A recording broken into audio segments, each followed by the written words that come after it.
remove the ability to show them, in person what all this information that you guys know if you follow online. I've been fortunate enough since then to kind of travel the country talking about election security.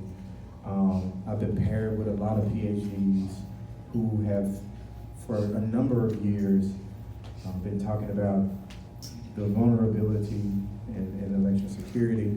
But they've always been doing it in theory, and then along comes a little kid from Memphis that kind of takes a look at it and does it in practice. And the PhDs are now saying, see, we told you, this guy's coming along and done it in practice. So that it makes a very good pairing when you consider that these people are enamored with my mentor coming in, Mr. Thomas Long. Wow, now I'm in trouble. You see these academics speaking, and they have hosts of stacks of papers and credentials. And I'm a largely self-taught. I didn't go to college. I'm a self-taught programmer. Kind of learned to see things in the reverse. So that's kind of the angle that I took when I approached it. Nonetheless, I want to bring up one slide. There's a young man that's going to get some sound. I'm going to go ahead and go and just define it all. And if he comes in, we'll try to play the video. It's one of the Bloomberg reporters who tried to distill it down in the layman so that people could kind of know. What the discovery was, because I get a lot of credit for discovering this high-risk tampering mechanism, and when I went inside of it to learn it, I immediately knew the solutions, and a lot of the solutions I hope we can talk about tonight, and that's really where I want to spend the time talking about what the solutions are, because, a lot of people would think that it costs a lot of money, that you got to go pass some type of legislation, and the answer is no. There are laws already on the books. Most of the features are already in the software. People just aren't doing it. And that has kind of given rise to some groups, election integrity groups that kind of travel the country. One of the groups I work with, they travel the country just suing for one thing that they started a whole project on the one thing that I saw that I couldn't tamper with when I was inside of the systems. And it was called a Ballot Image Project. And this guy's name is John Brakey of Audit Elections USA. He literally goes in and he sues everywhere asking for these images. And the results are alarming when you see how jurisdictions are saying this is not public record, we don't have them, we destroyed them. There are a number of things that are happening. So this precinct, I'm gonna pick on my mentor, Thomas Long. We were at a precinct, and I bet you that it wouldn't be 600 people to walk into the polling place. And Thomas Long was working. A little bit of backstory, I got this predictions program that tells me up to about 2 years in advance who's gonna show up in a polling place. So I didn't let anybody know that after 2014, well, I guess if I can get a backstory to 2014. In 2014, there were a number of candidates that lost their races, and everybody who loses their election says it was stolen. So I had a number of candidates come to me and say, the election was stolen, and I was like, I didn't agree. I was, you just lost, right?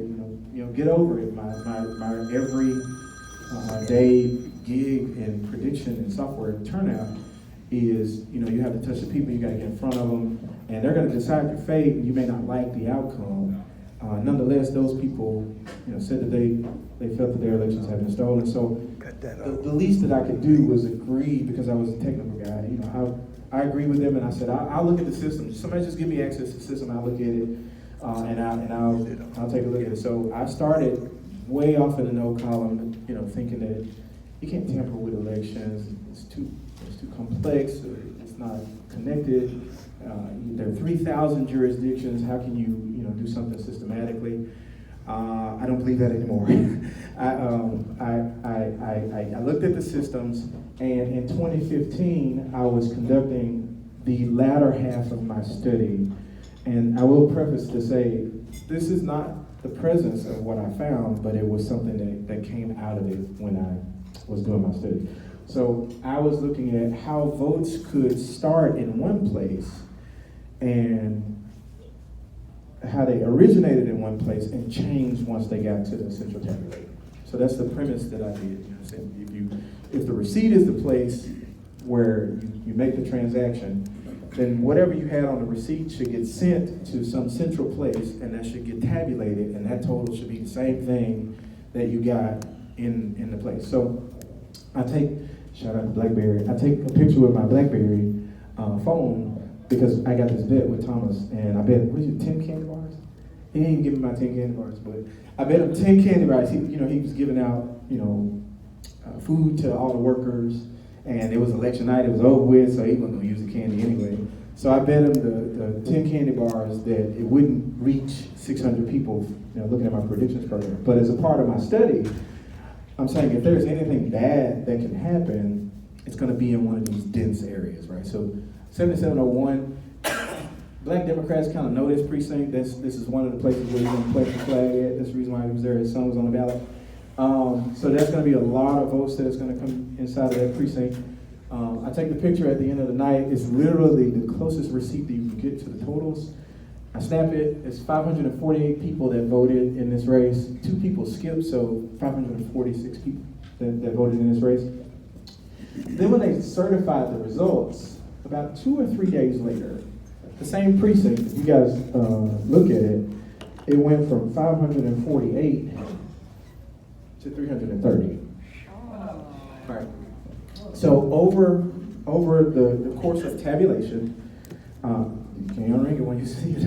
Over the course of tabulation, it lost 40% in value, and it scratched that part of my brain that said that this kind of stuff can't exist without something without explanation. So I will explain the explanation of this story. This one was. The software we use now has a software design flaw where during transmission, the tabulator will drop votes, just routinely will drop them. And most of the time it does it in high populous areas. So I want to say back in 2004, Ohio found out about this. And they sued Diebold, and they got nearly free or discounted software as replacements. But we still use the version that they sued for. And nobody's made an attempt to, I would think this meeting would decertify our machines for that. But we still use this software with little to no safeguards to make sure that this is not happening. Since I've been appointed to the commission, I ask these type of questions. And they get defensive because they think I'm making some type of accusation. I'm not. I'm just saying, now that we know this, we should definitely treat it like this. So, this is the 330, and after that, y'all know the story. There was Wanda Halbert. She should probably tell her story more. She was, a woman of tremendous courage. She went to court with just a poll tape. We thought like she's ready to kill me. But I was like, you don't have to take some large, litany of evidence and try to prove that anything happened. You just should take this poll tape, and somebody should have to explain how you reconcile 40% of a precinct dropping its votes, and then you reporting it and you not know it. And if you guys read the story from Bloomberg, because they came down to cover it after they read a different series that, if you guys seen the Fraction Magic series on blackboxvoting.org, they saw what we were doing, and they came to write about this. So they covered that part, and then they covered a little piece, and that's the video that I want to show you guys, if I can get the sound to work. So that part of the study was where we left off, and the administrator, Richard Holden, he retired in December of 2015, and that was a hallmark in the way people told the story about Memphis, because everybody knows that the administrator had a lot of people thought that he was a person that had his thumb on the scale. He had some nefarious means. Nonetheless, I definitely want to be careful how I choose my words as a sitting commissioner. But nonetheless, he retired after this happened. So while I was in there, I'm gonna display for you guys what I was doing. So I'm gonna open up our election tabulation software. It's called GEMS, Global Election Management System. And what was the name? But I'm gonna open the software, and everybody let's act like it's election night. So for the purposes of this exercise, I'm gonna be a really bad dude, because I'm gonna steal some races in front of you guys. And I'll explain to you how I did it once I finish. So this is our global election management system. This is what is sitting on our tabulation server in the Shelby County Election Commission now. In 2010, there were 10 lawsuits, I think. And as a part of the discovery process, Bev Harris, blackboxvoting.org, she got access to the discovery files, so they had to give all of these files. She had to have it encrypted. It was large, free-for-all for how we got the information. So nonetheless, I received this information through court orders, so that's how I got access to the software. I want to try to correct some things because people said that I reverse engineered the program. Did not reverse engineer the program, it's illegal. What I did was I studied the way the system operated to see the features that were inside of it, to see how it worked. And I discovered this feature, and the video that I'm gonna play, it's gonna summarize this a little bit better. But the software counts us like money. It doesn't count us as one person, one vote. It's one person, one vote. But it doesn't count us that way. It counts us like we're cents on the dollar. And this is very significant because, Thomas, you know you're a finance guy. This opens the systems up to powerful allocation methods. That if you're in finance, to give you an example, I moved $2 billion through a major company that does about $24 billion in the US alone. It was a $2 billion budget. And I moved that, and I allowed the finance people to say, well, we just want to increase sales in this area by 5%, 2% here, 11% here, 22% there. Now tell us how much money it is, but spread it all the way through the country to see what it looks like so we can know what the real impact is. I was able to do that on maybe 140 million records. I was able to do that in about 20 minutes. And after I finished, after rounding, I think I was off by $2 at the end of it. If I would have been off by 140,000, they would have been like, "This is our guy." That's just rounding. That's not a problem. But when you start opening those methods up into elections, there is an enormous amount of precision that you can do in a lightning speed amount of time because that method is allowable inside of these systems. And that was exactly what I found. I started off saying, in order for this to be possible, there's got to be some ground rules. And because I write code, I've written at least 200,000 lines of code. But the first element that I looked at and I said, well, there's one thing you don't know. You're never going to know how many people are going to walk into the polling place. It's not going to happen. Right? We got some abysmal turnout. You never know how many people. So if you want to steal an election, that's going to be really hard. People say, well, you're going to shave, you're going to take every third person. Well, you can't take every third person because if 11 people vote, you're going to lose. That's one extra one. So these methods of tampering don't work like people think they do. However, if you can assign percentages to do allocations, then it doesn't matter how many people come out because you can just say, Thomas Long is going to get 70% of whatever walks in.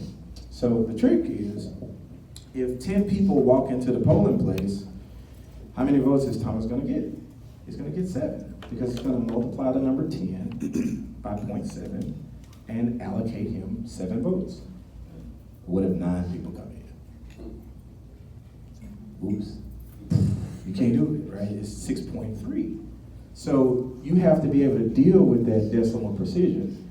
And that should not exist in electoral systems. That is a feature that should not exist. Nonetheless, it was put in there on purpose, and it has a name, and we'll go through all that in the Q&A, and I'm gonna do the demo. You cannot unring the bell. I was trying to figure out which way I was gonna steal it today, and despite the fact that it sounds cool, it's never a good feeling saying I'm trying to figure out which way I want to steal it for this audience. But I never take it the same way. So everything you see online is going to be a different race. I took it a different way just so people can know that it's the real deal. This is our software. So I'm going to start up. What we used to see was this report, and it's the web reports that used to pop up online. And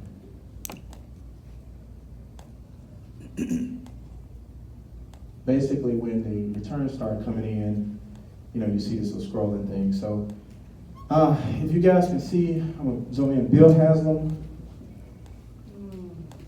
is our winner. Obviously, he was the governor. He was the governor at one point. So, I'm gonna zoom in so you guys can see it. So, y'all should take a few notes because the number's gonna change before your eyes. So it's gonna. If you just assume that usually on election night you got like 5% reporting, 15% reporting, 17% reporting.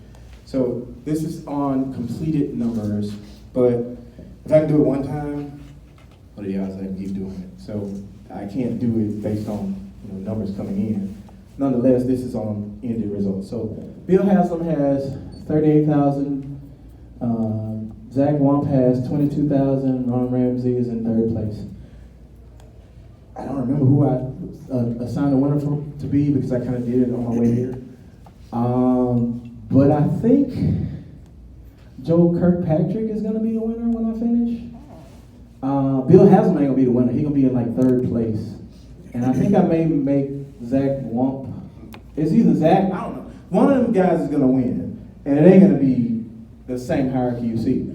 But it's going to take probably maybe 10 or 15 seconds, but I'm going to take a few more races too. I thought George Flynn was going to be here. I was going to take his race and make him lose.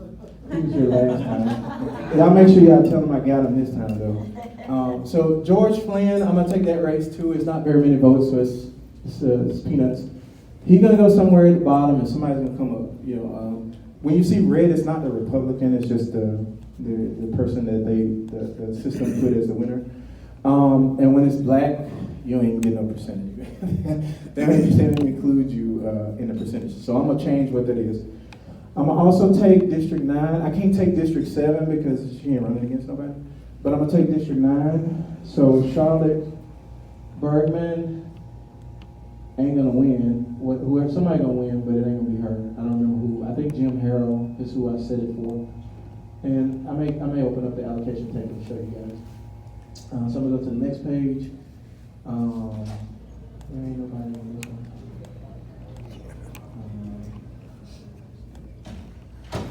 one. District 86 has somebody. I'm gonna flip them around. Whoever the winner is now, he's gonna be the loser. So y'all can see it now.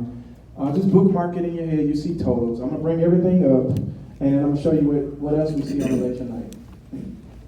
So this is our election summary report. I got to move some things around because I'm not going to close anything. I'm going to really show you guys that I'm going to do it while it's happening. This election summary report is basically what they pass us out in the election commission on election night. 10-page report basically showing the same totals. And you guys can see Bill Haslam, it's got the same amount of totals. All right, so now I'm going to open the very deadly fraction magic. The reason why I named it, well, I didn't name it fraction. Bev Harris named it fraction magic because if you think about fractions, it's basically decimals. But if you think about the sleight of hand or a magic trick, it's basically an illusion and how you play with somebody's ability to see something by toying with it in the background, right? So we thought that was, fitting. People wanted me to call it the Benny hack and all these other things. And I said, I really struggle with that because, everywhere where I go now, they try to call me a hacker. And it's flattering, but I'm not. And the reason why I'm not and this is the point I really want to drive home, is because I'm not hacking this system. I'm using the feature that was placed inside it. I had to create an external program to basically play a piano tune. And once I played the tune, the application started singing. It was like, I know this tune, I know this tune. So every command that I sent the computer, it recognized it. And that's the point I really want to drive home, and I want to give you guys as much information. Y'all can ask as many questions y'all want to. As long as we have enough time to continue, I'll answer every last one because I want you guys to be informed. So basically, I'm going to open Fraction Magic, and I'm going to take this thing. I'm going to take the whole first page. There's going to be a bunch of stuff on the first page. I'm going to open Fraction Magic, and this is just a little shortcut. If you guys can see, this little shortcut right here is the application that I built, and I'm going to open it. And I'm going to dare everybody in the room to tell me if they see it. All right, it's running right now. And I will point to it. If we can dim the lights a little bit, because I actually enjoy this part right here because nobody can ever find it. Can we dim the lights today? Hang on a light person. I ain't made it there yet. I can't get no lights. But the program is sitting right here. Now, I'm going to zoom in on it. And I'm going to get you guys to see as much of it as I can. But this projector is failing. It's right there, but I'm going to zoom in so you guys can see the program. And I'm going to go up. All right. Can y'all see it now? No, still can't see it? So there's a little box up there that says magic code. And there's a little feature, and it's like a little rectangle right there. If y'all want to walk up and try to see it, be my guest. No, sit up. But I'm gonna put my here. Come take it right here. You come take it. Come take it. You take it. Can you see? Tell everybody what this is. Magic code. All right, so he can see it. John McNamara. Wow, I might be somebody because this guy came to see it. It says magic code. Now watch the mouse. When I move the mouse over, it's going to turn into an input bar because that's what I'm going to use to talk to the program. So you see the mouse change? Yes. All right. So whoever thought it wasn't in there, settle debate. There is something up there. It is nefarious and dreadful, and I built it. However, I'm gonna type a command in it that's basically gonna tell it I'm ready to steal the election. Okay? You guys ready? Hope you ain't one of these candidates. So I'm gonna type this code in, and I'm gonna pray. Please don't make me look bad. If y'all can look at this, anybody who wants to look, this little thumb drive is where it is. So thumb drives are bad in this instance. But it's gonna light up, and I chose this type of thumb drive so you can see that it's actually running. And I'm gonna take all these races in a few seconds. So I'm gonna type my code now. All right, y'all ready? Count it out. 1 1,000, 2 1,000, 3 1,000, 4 1,000, 5 1,000, 6 1,000, 7 1,000, 8 1,000. 8 seconds, and now we have definitely new winners, but we have this little message that I put up. I'm trying to go to jail, and basically I just said it's an ethical swap, right? This is me demonstrating, it's a proof of concept demonstrating that computers cannot be trusted in this space, especially when you got somebody like me that can do what I do. All right, so I'm going to open up this report, and I'm not going to close it. I'm just going to re-preview it because that's actually what happens. And if you guys take a look, we now have a new winner. And I'm going to explain this to you, and we're going to camp out right here. Bill Haslam, who used to be the winner, now has $13,657.43. I'm going to say that again. He now has $13,657.43. What the? Joe Kirkpatrick, who I think he had like 700 votes. This guy's a winner, right? Yeah, Joe Kirkpatrick is actually the winner. He's got $29,194.17. This is the problem. In 8 seconds, I took about 10 races with laser-guided precision using allocation methods. So we're gonna look at these guys, and we're gonna go down.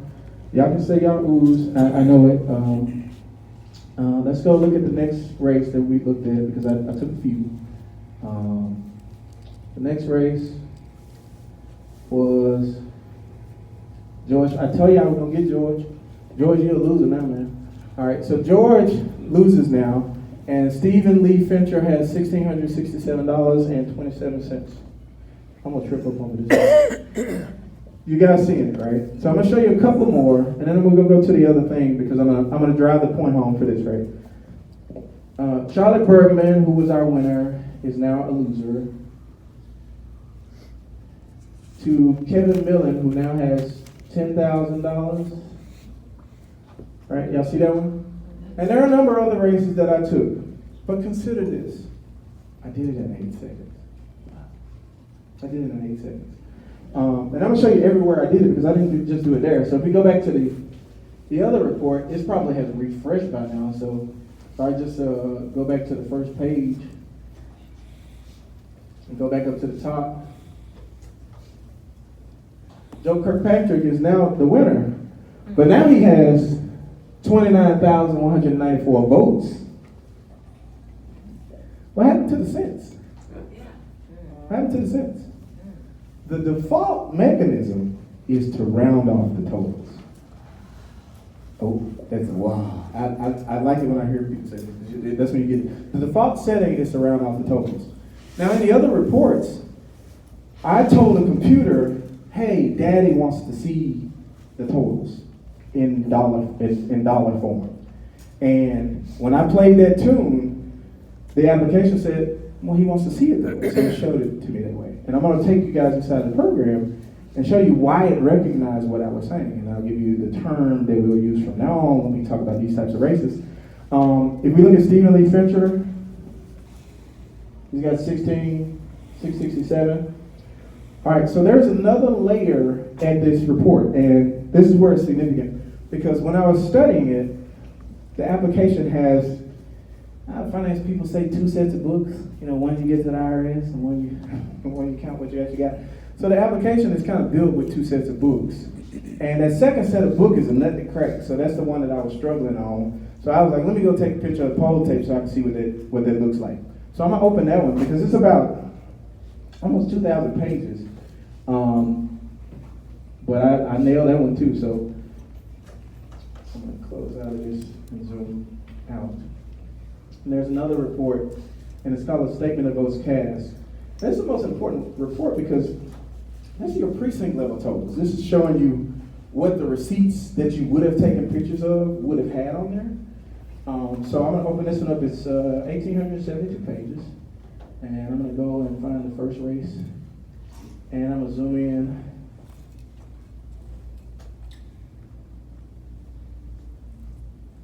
Now look at it. Total votes, $87.29. The distribution of those total votes, $25.49, $11.31, 1 penny. I took every vote dude had and made it 1 penny. So after rounding, you know how many votes he's gonna get? Somebody tell me how many votes he's gonna get. 0. We're gonna round down, right? 1398. This is so important, because when you try to use imperfect percentages to tell somebody how to allocate, the computer is just going to go as far along the number line it can to give you that percentage, because it's just the law of multiplication. And it's going to use as many decimal places as it can get to make that number true. So the best way to explain that one is you cannot split a precinct 50-50. If you're smart, you will never try to assign that percentage. So, Ms. Sugar, let's say that I can't take this precinct, but I can take some votes away, so I want me and Ms. Sugarman to split it 50-50, right? She's gonna get 50% of whatever walks in. I'm gonna get 50% of whatever walks in. The catch is only 3 people walk in. So she's gonna get 1.5 votes, and I'm gonna get 1.5 votes. On 3, somebody tell me how many votes that is. 1, 2, 3. 4 votes. Yeah. 4. That's right. That is no longer 3 votes. That is 4 votes. Because 1.5 rounds up to 2. And 1.5 rounds up to 2. So I'm gonna take you guys to an email that I found where when I was researching this, I started struggling with the same thing. And I was like, well, surely somebody had to figure out how to deal with the decimal precision if they were doing this. So I literally typed in Google, debold decimal. That's all I typed. Now there were about 13,000 emails that got leaked back in 2004 when Liv Harris did this before HBO covered her and they did the Hack of Democracy documentary. And she had been scouring through those emails. She put them online. They tried to make her take them down. College institutions started having them on there. Dennis Kucinich was he was a senator or a representative at the time. He posted them on his Senate page, or congressman. He posted them on his congressman page. So then they said it was a public right to know. And this is important for you guys to know. It's a public right to know. The process of casting a ballot is a secret process, no doubt. It should be anyway. But the process of counting it should be a public process. That should be a public process. So they posted it, and I'm gonna show you guys this email. I'm actually going to blackboxvoting.org and find it because it may not be so easily readable to be seen now. I'm gonna type it.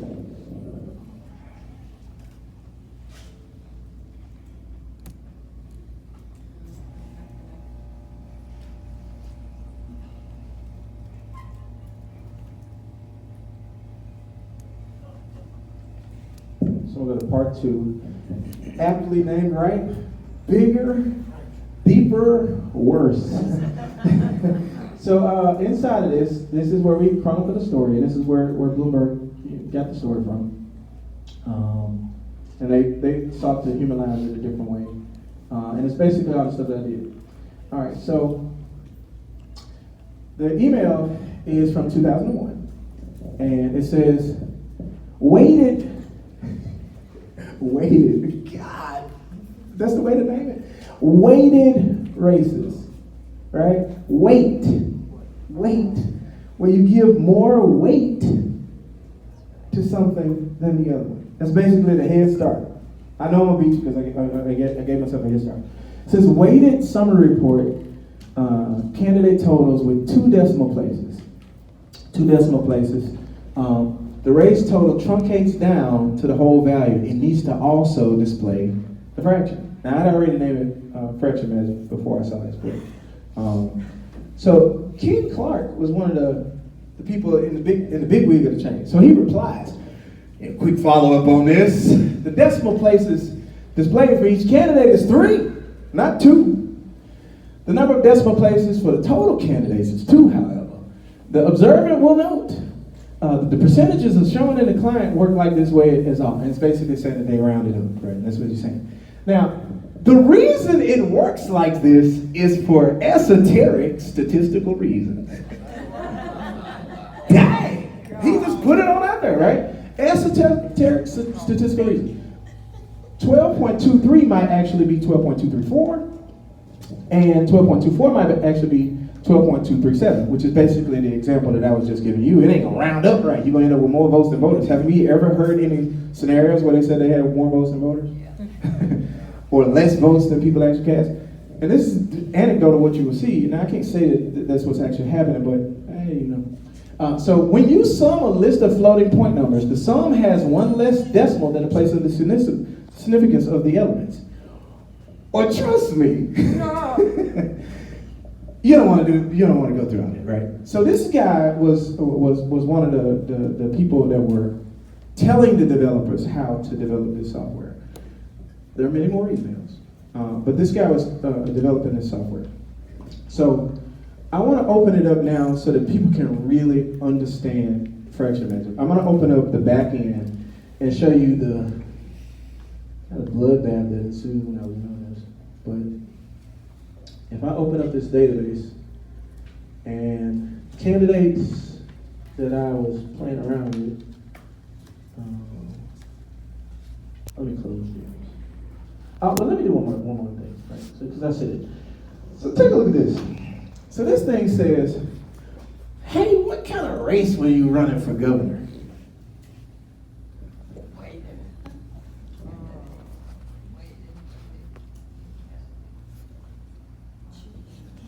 What kind of race did you conduct? A weighted one. What kind of race did you conduct for District 7, District 9? Weighted. What kind did you do for, I didn't even show y'all District 86, but I ran one of them too. I ran about 10 or 11 different races. Again, I did it in under 10 seconds. But this is the application saying, oh, I know what that is. That's what you ran, right? That's a problem if you can't know that that actually happened. Does anybody disagree with that? That's a problem.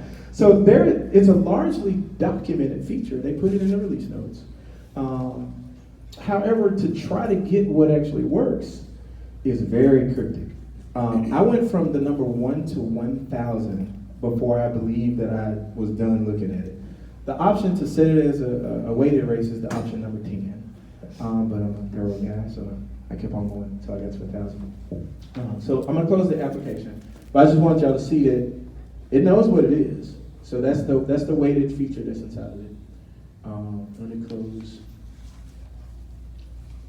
And let me see, can I open this guy over here?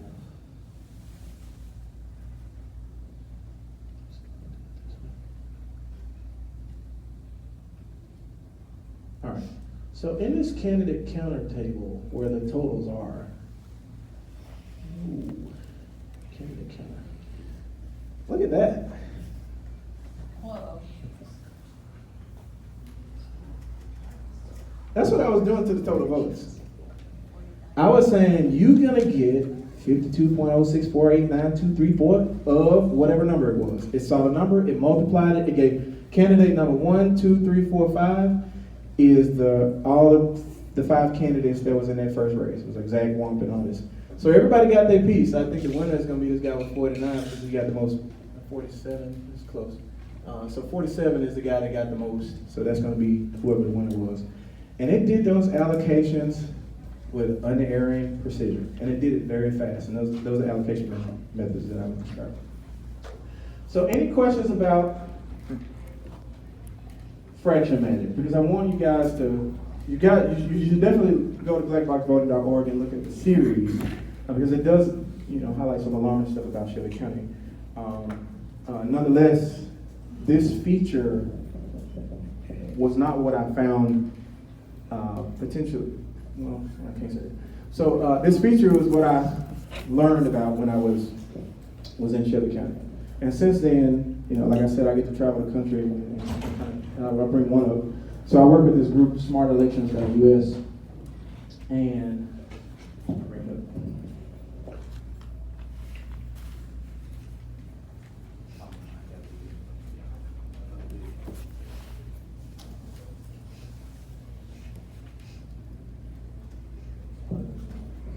So this is a group in New York that I work with, and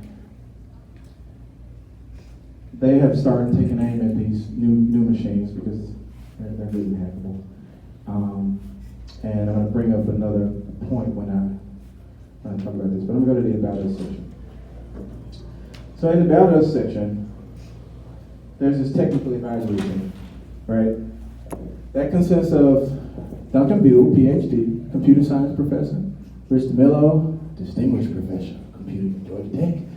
Joe Canary, principal scientist. Dr. Laura Presley, she's got about 8 patents in the semiconductor industry. Kevin Skoglund is a technologist, and him I look like it, right? So I'm down there, the little self-taught guy that actually did it, and these are the other people who have been talking about it, right? So there's a number of people that I now have been afforded the privilege to go and kind of travel the country with, and these are some of the foremost people in the industry about technology, right? This is Galois. I think they do all DoD stuff, right? They get a lot of high powered contracts for the defense department. So that's one of the groups that I work with, but this is one that's reasonably gaining the most traction because they are well organized. So what they are taking aim at now, and I'm gonna show you guys an email, and I'm gonna pivot to the next part, right? They're saying, is your voting machine secure? They are taking a look at the newest features, and I guess I ain't gonna have no sound. He ain't made it back, so he may want all the way home. But anyway, if he comes back, I'll play it.